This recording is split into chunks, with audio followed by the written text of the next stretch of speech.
Welcome to Suduthanni 26 days A to Z சேலஞ்சில் இன்றைக்கி நம்ம பார்க்க போகிறது ஏக்கான ஆப்பிள் க்ரம்பிள் எப்படி பண்ணுறதுன்னு பார்க்கலாமா. இது நிறைய பேர் ட்ரை பண்ணியிருக்க மாட்டீங்க, ஆனால் கண்டிப்பாக ட்ரை பண்ண வேண்டிய ஒரு டெசர்ட். உண்மையாக சொல்கிறேன், இந்த டெசர்ட் பண்ணுறதுக்கு ரொம்பவே ஈஸியாக இருந்துச்சு. இதோட இன்க்ரீடியன்ஸை நான் டிஸ்கிரிப்ஷன் பாக்ஸில் கொடுக்குறேன். இப்போ வாங்க சேர்ந்து சமைக்கலாம். ஃபர்ஸ்ட் இதுக்கு நம்ம க்ரம்பிள் ரெடி பண்ணிக்கலாம். அதுக்கு ஒரு பவுலில் 1/2 கப் மைதா, 1/2 cup brown sugar, 75 gram butter, 1/4 teaspoon பட்டை பொடி, 1/4 கப் ஓட்ஸ் சேர்த்துக்கலாம். இதோட 1 பிஞ்ச் சால்ட் கூட சேர்த்துக்கலாம், அது ஆப்ஷனல் தான். அன்சால்ட்டட் பட்டராக இருந்துச்சுன்னா சேர்த்துக்கோங்க. சேர்த்துட்டு இதை நல்லா மிக்ஸ் பண்ணிக்கலாம். இதுதான் நம்மளோட க்ரம்பிளாக இருக்க போது. ஸோ அந்த பட்டரில் இருக்க ஈரத்தை வச்சு நல்லா மிக்ஸ் பண்ணிக்கலாம். தேவைப்பட்டுச்சுன்னா கொஞ்சமாக கூட நீங்கள் பட்டர் ஆட் பண்ணிக்கலாம், சப்போஸ் ட்ரையாக உங்களுக்கு ஃபீல் ஆச்சுன்னா.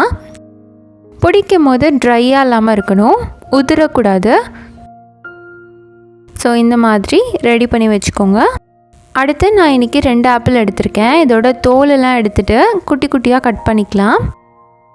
இதை ஒரு பேக்கிங் ட்ரேயில் நான் மாற்றிக்கிறேன்.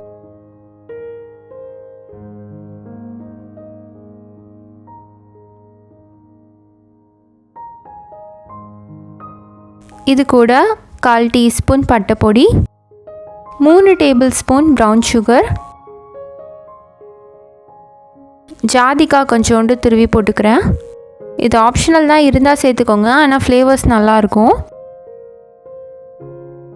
1 டீஸ்பூன் எலுமிச்சை சாறு சேர்த்துக்கலாம். கூடவே 1 டேபிள் ஸ்பூன் கார்ன்ஃப்ளவர் சேர்த்துக்கலாம். சேர்த்துட்டு இதை நல்லா மிக்ஸ் பண்ணிக்கோங்க. நல்லா இந்த மாதிரி மிக்ஸ் பண்ணிவிட்டு இதை ஈவனாக ஸ்ப்ரெட் பண்ணி விட்டுருங்க.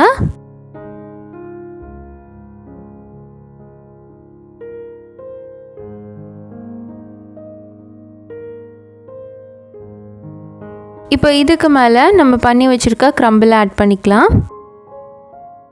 நல்லா ஈவனாக கேப் இல்லாமல் நல்லா ஸ்ப்ரெட் பண்ணிக்கோங்க.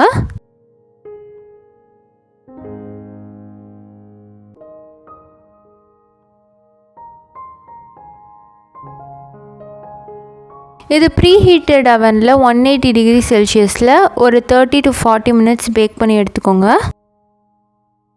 அவ்வளோதான். இப்போ பார்த்திங்கன்னா நம்ம க்ரம்பிள் சூப்பராக ரெடி ஆகிடுச்சு. இதை ஒரு ஐஸ்கிரீம், ஒரு கேரமல் சாஸோடு சர்வ் பண்ணி பாருங்கள். இதோட டேஸ்ட்டு சும்மா அட்டகாசமாக இருக்கும். நான் கூட இன்றைக்கி ரொம்ப கம்மியாக பண்ணிட்டேன்னுட்டு ரொம்பவே ஃபீல் பண்ணேன். நான் அவ்வளோ டெம்டிங்காக இருந்துச்சு சாப்பிட்றதுக்கு. எனக்கு இது பர்சனலாக ரொம்ப பிடிச்சிருந்துச்சு. ஸோ நீங்களும் மிஸ் பண்ணாமல் இதே மாதிரி இதை ட்ரை பண்ணி பார்த்துட்டு எப்படி இருந்துச்சுன்னு சொல்லி கமெண்ட்டில் எனக்கு சொல்லுங்கள். இந்த வீடியோ உங்களுக்கு பிடிச்சிருந்தா லைக் பண்ணுங்கள். சுடுதண்ணி சேனலை சப்ஸ்கிரைப் பண்ணுங்கள். தேங்க்யூ.